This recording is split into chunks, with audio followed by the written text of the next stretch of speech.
Welcome back to Tipsy Whiskey Shenanigans. I'm Steven, and tonight, whenever the heck you're watching this, we are getting into my favorite single barrel bourbons. Let's freaking go.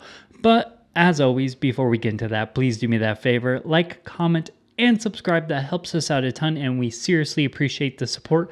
But let's get into today's video.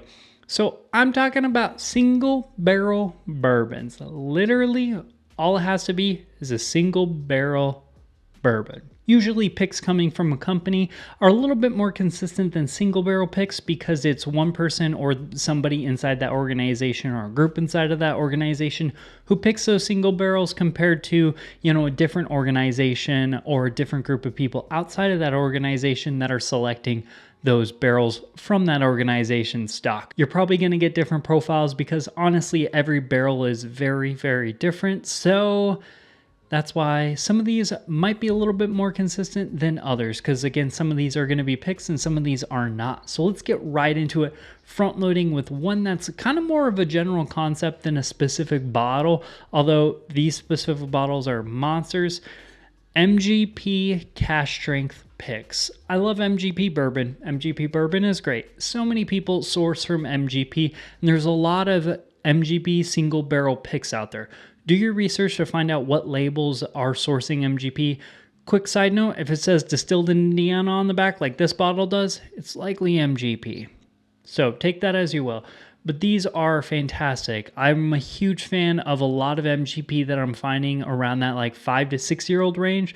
So if you can find a single barrel likely pick, if not a pick, just MGP single barrels that are around that 5 or 6 year old range, they're usually a buy. MGP single barrel picks at around 4 or 5 years, worth buying. 6 years, double worth buying. Anything more is going to be fantastic likely. It's just going to cost you more. So take that as you will. But let's get on with the next distillery coming from Indiana as well, and that is going to be Starlight. And this specific bottle is a pick.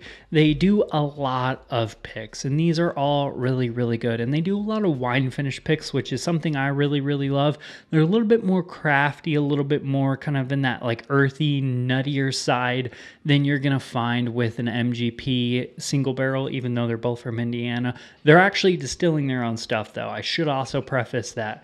But they do a lot of wine finish type stuff, and it's all fantastic. So far, I only have 3 barrels. I wish I had more single barrel bottlings from them, but you get what you get because they're not super in my area, but hopefully they will be in the future.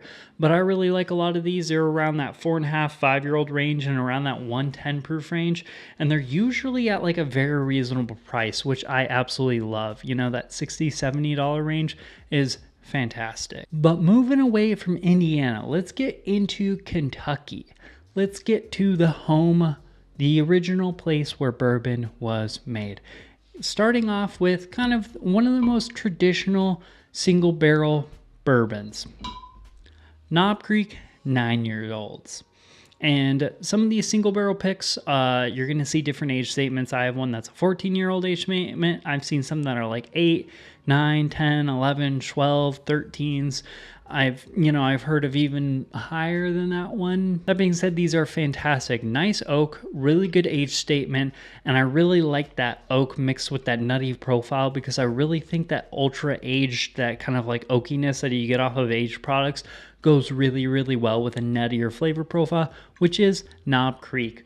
Another alternative coming from Beam as well would just be the Jim Beam single barrel. As far as single barrels go, those are getting a little bit harder to find for me, but they're usually 108 proof Jim Beam single barrels for about $30, where those are like $50.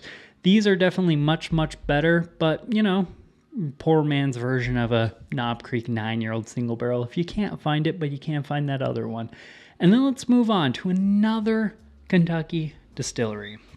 Four Roses single barrel. I know I said this whole thing about, hey, usually if the distillery picks it, they're a little bit more consistent. These aren't as consistent. These are a little kind of all over the place for single barrels, in my opinion. That being said, I do still really, really enjoy these. I'm a huge fan of these. Four Roses have a more like herbal, kind of like spicier flavor profile. These aren't as like herbal, rye, spicy as like the small batch select is. That being said, there is still a bit more spiciness going on in this than your average bourbon. So I really, really like that because it is like a true high rye single barrel, which I enjoy. I like spicier stuff. I really like spicy, more aggressive. That's why, in case you haven't noticed, I like spicier and, more like ultra aged stuff. I like some aggression. I like some intense flavors. And that brings it for a really good price, too, because those are still only like 40-ish dollars in my area. 100 proof single barrels with that more herbal, spicier type bourbon flavor profile. But let's move on to the next one. Another one that I haven't really gotten into recently too much, but I'm kind of starting to because I just did a video where I put it in and it kind of reminded me of how monstrous this bottle is. Russell's Reserve Single Barrel. These are turkey single barrels, basically. This is more highly curated, basically rare breed. This is rare breed if someone cared more about it, which rare breed's pretty fantastic to begin with. So these are typically usually much better. I mean, again, single barrel, so every single bottle on this list, if you find a random one at a store, I can't promise it's going to be good. That's just the toss up with a single barrel. But by and large, Russell's single barrels are really, really good. The ones that come from the distillery compared to the single barrel picks are typically a bit nuttier, but I've had several single barrels, I've had several single barrel picks, and they're all really, really good. I get a lot of cherry pie and a lot of cinnamon and a bit of nuttiness on usually the picks that other people do, and a little bit more nuttiness on the ones that the distillery does. Why that's the case, I'm not quite sure. Maybe, whoever picks Russell single barrels really, really likes a nuttier flavor profile.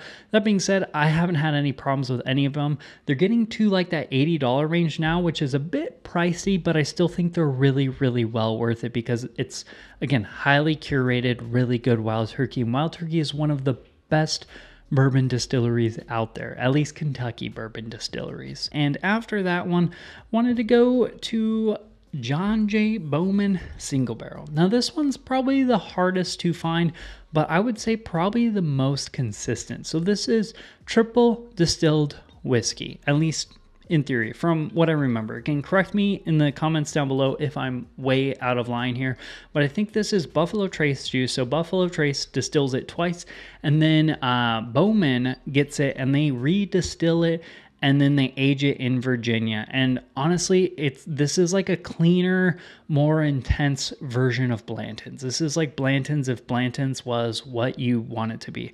I get a lot of honey on this and a lot of vanilla, a lot of sweetness, bright fruits, nothing super ultra aged, but also it's not, too bright where it's like, oh, that is just young. It has those bright flavors without the youthful negativity. But let's move on to the last Kentucky bourbon on this list. And these are really hard to find as well, unfortunately. Old Forester Single Barrel Proofs. These are fan-freaking-tastic. I only have the one. I have the one. I'm cherishing this one. I'm nursing this one. I'm not trying to drink it all until I can find a replacement because, man, oh man, oh man. This is what, 1920 used to be, or this is the pedestal everyone put 1920 on. And I know I've heard some negative stuff about these barrels, or these single barrels in particular. I've only had a few samples of a few other ones and this one, and I haven't had a single one I dislike. That being said, I've heard a lot of people say that these are sometimes too hot, a little bit too intense.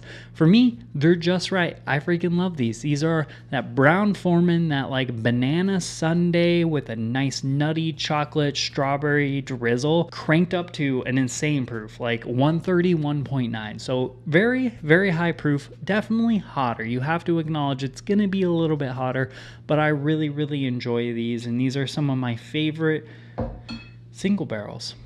I'm a huge fan of those, at least the ones I found. Again, I want to find more to get a real feel of how that single barrel line as a whole is going to look like. And last one, also coming from Brown-Forman, and Jack Daniel's Single Barrel Barrel Proof. And I should also add any of the Jack Daniel's single barrels.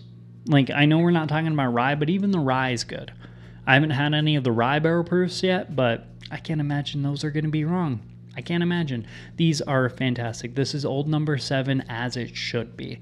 Again, that like banana-y type brown form and flavor profile. These are a little bit brighter, a little bit shinier, but also a little bit higher proof usually. This specific one I have right here is 133.1.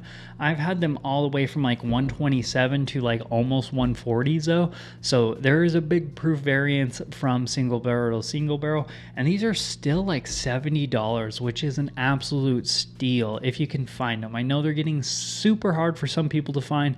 So if you can find them, instant buy. They're one of my favorite readily available constant single barrels if they're readily available to you. To me, they're still relatively readily available, so I'll take it. These are a list of the single barrel bourbons that I really like. I'm sure there's more out there that I haven't put on this list that I also really like, that maybe I just haven't tried, or maybe I don't own a bottle.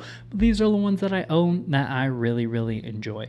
Please do me that favor, like, comment, and subscribe on this video. Let me know what you thought about this. Also, let me know what are some single barrels either you disagree with that I put on here, you agree with, or what are some ones that I'm missing? What did I put on that you think I should? Or what's a single barrel I should try? Let me know down below. Also, check out the Facebook, Instagram, and the Patreon. Links for all that stuff are down there below. Cheers, y'all. We'll see you later.